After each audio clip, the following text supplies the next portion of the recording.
All right, 8.5 is about absolute and conditional convergence. So we're going to define what it means for a series to converge absolutely, and that if it doesn't converge absolutely, it's said to potentially converge conditionally. We have seen that because of the alternating series test, that an alternating series or a series that has negative terms has the potential to converge more easily simply because there are negative terms to help keep the sum small enough, right? Adding positive and negative terms together means that it's easier for that sum to converge to be a number. They're negative numbers that are evening out that total sum.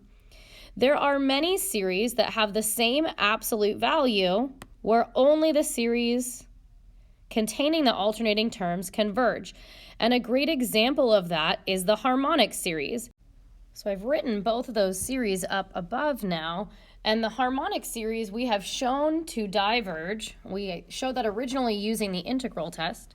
And we looked at a video in class as well where we saw why, in a more conceptual way, why that converges. And the alternating harmonic series actually converges simply by AST. The limit is 0, and each term, the absolute value of each term is getting smaller. So that one actually converges. So what we're saying is it's possible that if we have a series that was alternating, that series could converge, but if we just took the absolute value of that series, it would diverge. So to tie this into the idea of converging absolutely and converging conditionally, we could say that the harmonic series converges conditionally since it only converges when it's alternating. The absolute value of the series does not converge. So we would say that the harmonic series converges conditionally, and that condition is it must be alternating. When it doesn't matter whether or not the series is alternating, we would say that a series is absolutely convergent if both the version where all the terms are positive and the version where the terms are alternating are both convergent. Then we would say the series is absolutely convergent. A couple of things to note. If a series is not alternating, if you're given a series that's not alternating, and that series converges, it converges absolutely. You don't need to check the alternating version. If the version where all the terms are positive converges, then the version where only half the terms are positive is also going to converge. So you can show absolute convergence by simply showing that the positive version of the alternating series, if it's alternating, converges. Which then covers the other thing I wanted to note. Any series that converges absolutely converges in its original state. So if you can prove that the absolute value converges, you can assume or conclude that the alternating version converges as well. So if a series is a positive series, there aren't alternating terms to begin with. If it converges absolutely. If a series is alternating, you can check the positive version, the absolute value version first.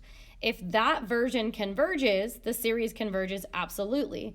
If that version does not converge, then you need to check the alternating version to see if the alternating version converges. Therefore, the series would converge conditionally, with that condition being that it is alternating. Let's look at some examples. All right, so we have a series that has both positive and negative terms since we're looking at cosine of n. However, we know that cosine is always going to be trapped between -1 and +1. So I'm going to call this series, I'm just going to put a little a equals in front. I'm going to call that series A. And what I'm going to do is I'm going to consider B to be the absolute value of A, and I'm going to look at the series for B first. So B would equal the series, and I don't need to write this since I defined it above, but I want you to see where the numerator becomes positive. The denominator is always going to be positive anyways. And this series is it's not geometric. I'm not going to use the alternating series test. I need to come up with something in comparison in order to figure out if this series converges or diverges. So I'm noticing, since I know that cosine is always between -1 and 1, I want to consider the series from n equals 1 to infinity of just 1 over n squared. I like this series because this is a p series with p equal to 2, meaning that this series is going to converge. So this converges by the p series test. P is equal to 2, which is greater than 1. Now, another thing to note here, note that 1 over n squared is always going to be greater than or equal to cosine of n, the absolute value of that, over n squared. Cosine of n is going to be anywhere between -1 and +1. The absolute value of that is going to make it always less than or equal to 1. So the series that we're comparing it to is bigger. And the bigger series that we're comparing it to converges. Therefore, B, the series B, converges absolutely, well, let's save that part. B converges by direct comparison test. Therefore, A converges absolutely. And that's all that we're covering in 8.5. Does a series converge conditionally or absolutely? So what we're going to do is we're going to look at some more examples. I'm going to move the screen around and zoom in a little bit so that we can work through a couple of them together and then give you the chance to work on some of them on your own. So the directions for each of these 6 problems ask us to determine the convergence and to state if it's conditional or absolute. I would be approaching these problems completely differently if the question did not specifically ask us if it's conditional or absolute convergence. So this sentence right here is going to make me approach these problems slightly differently than I would otherwise. And what I mean by that is, number 1 looks like it's going to converge simply by the alternating series test. However, if I need to check for absolute convergence, the very first thing I want to do is see if, well, what happens if I make all the terms positive? If I make all the terms positive, then I might be able to determine that this series converges absolutely and not just conditionally. So that's what I'm going to do. I'm going to call this series A, and I'm going to consider B to be the absolute value of A. So I'm going to be looking at the series from n equals 0 to infinity of 1 over n factorial. I'm seeing a factorial that makes me think the ratio test. So I'm going to check the ratio test. The limit as n approaches infinity of 1 over n plus 1 factorial times n factorial over 1 in absolute value. This is going to become the limit as n approaches infinity of 1 over n plus 1, which is equal to 0, which is less than 1. Therefore, B converges by the ratio test. Therefore, A converges absolutely. So if I can show, and again, only if the question is asking about absolute versus conditional, if I can show that the positive version converges, then I don't have to use the alternating series test to show that it also converges when it's alternating. However, you're going to see on example 2, it's possible that the positive version doesn't converge, and then I still will have to check the alternating version. So let's go ahead and look at number 2. I'm going to use a different color here. I'm going to let A be this series, and I'm going to let B be the absolute value of A. And I'm looking, which means that B from n equals 0 to infinity of 1 over the square root of n plus 1. And my gut is telling me that this looks like a p series, or this looks like something I could compare to a p series, which diverges, but I still need to actually show that it does in fact diverge. So I'm going to move my screen a little bit first.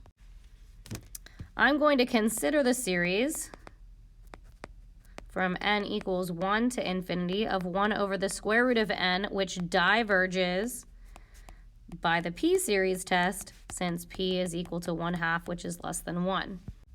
Now the direct comparison test isn't going to work here because this series is bigger than b. Each of the terms is bigger, and that's not how the divergence version of the direct comparison test works. I would need to show that a smaller series diverges, and that's not the case here. So I need to use limit comparison test.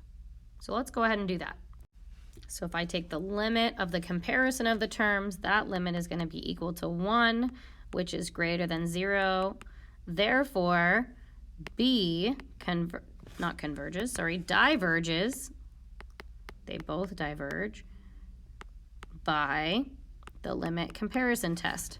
So that doesn't say that A, that's not to mean that A, the series that I originally started with, we haven't said that that series converges or diverges. But what I did just conclude is that it is not possible for A to converge absolutely. It is only possible for A to converge conditionally, and I still need to check that. So now I'm going to rewrite over here. Whoops. I'm going to rewrite over here my A. So the series from n equals 0 to infinity of negative 1 to the n over the square root of n plus 1. I'm going to use AST to see if this converges. The limit as n goes to infinity of 1 over the square root of n plus 1 is 0. That's my first requirement. Then I need to confirm that a sub n plus 1 is less than or equal to a sub n. So 1 over the square root of n plus 1, bigger denominator means smaller fraction. That is going to be less than or equal to 1 over the square root of n plus 1. So both requirements are met now. So I can say that A converges conditionally by AST. It doesn't converge absolutely because when all of the terms are positive, it diverges by the limit comparison test. But I can say that it converges conditionally, that condition being it must be alternating. Why don't you pause the video and go ahead and look at numbers 3 and 4. Then unpause the video and see how you did. All right, number 3, if I look at this series, and actually before I even just consider the positive version of this series right now, I can tell is going to diverge by NTT. And it's already alternating, and that's why I have been telling you since Unit 7, always at least mentally check NTT first. So what I see is that the limit as n approaches infinity of negative 1 to the n times n plus 3 over n plus 5, this part of the limit is going to be 1. 1 times negative 1 to the n is not going to be 0. So this series diverges by NTT. If the alternating part diverges, obviously if I just looked at the positive terms, that's going to diverge as well. So there is no convergence at all. All right, number 4. When I see factorials and exponentials, that tells me that I should check the ratio test. I notice that right now this series is positive, so I'm just going to look at the limit as n approaches infinity of 2 to the n plus 1 over n plus 1 factorial times n factorial over 2 to the n. A lot of things are going to simplify here. This is going to give me the limit as n approaches infinity of 2 over n plus 1. That limit is 0, which is less than 1. Therefore, the series converges absolutely. And we can say it converges absolutely because it's already positive, which means if we made it alternating, that would converge as well. So since the series that we are given is positive and the positive version converges, we can say that it converges absolutely. All right, go ahead and pause the video and see if you can work on 5 and 6. Those are our last 2 questions in the 8.5 notes. So you can see number 5 here now. I looked at the positive version first. The positive version I compared to the series 1 over 3 to the n, which converges by GST since the absolute value of r is 1/3, which is less than 1. And then 1 over 3 to the n is always going to be greater than or equal to the absolute value of sine of n over 3 to the n.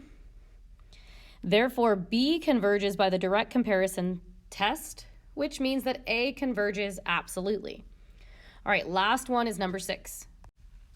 So on number 6, I'm going to look at the positive version first, which the absolute value of cosine of pi n over 2n plus 1 is really either going to be positive or negative 1. Then I make it the absolute value, which means it's always going to be 1 over 2n plus 1. So I'm going to compare that to 1 over n, which I know is the harmonic series, which I know diverges. But let's finish that out using the limit comparison test now. So the limit of those two, that's not absolute value, the limit of those two terms, and I guess I could leave the absolute value there. This should be an absolute value.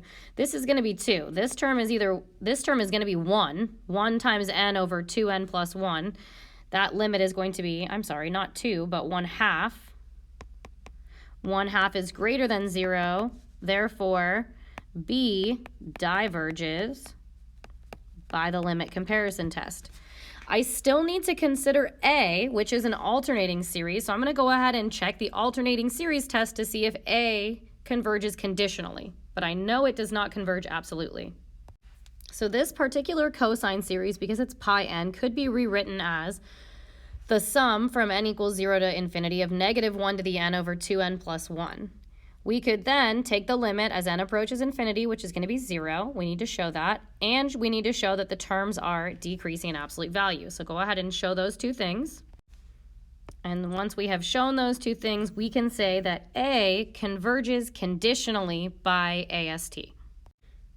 So to recap the idea of 8.5, absolute convergence means that whether all of the terms in a series are positive or negative, it converges. That's called absolutely convergent, or it's said that a series converges absolutely.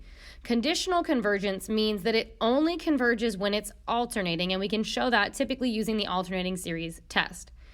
Make sure that you write down any questions that you have, and I look forward to supporting you on this in class. Thanks for listening.